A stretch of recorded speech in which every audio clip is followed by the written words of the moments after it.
So we're 44% down, getting close to half done now, 45%.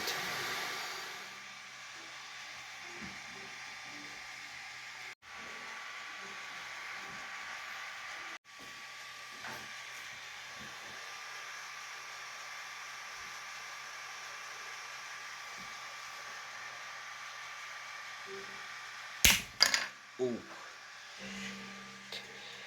That took so much force, bro.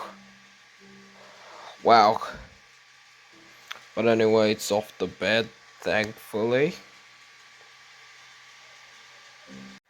So, it's done now. I got it off the print bed, and I put it on the chassis.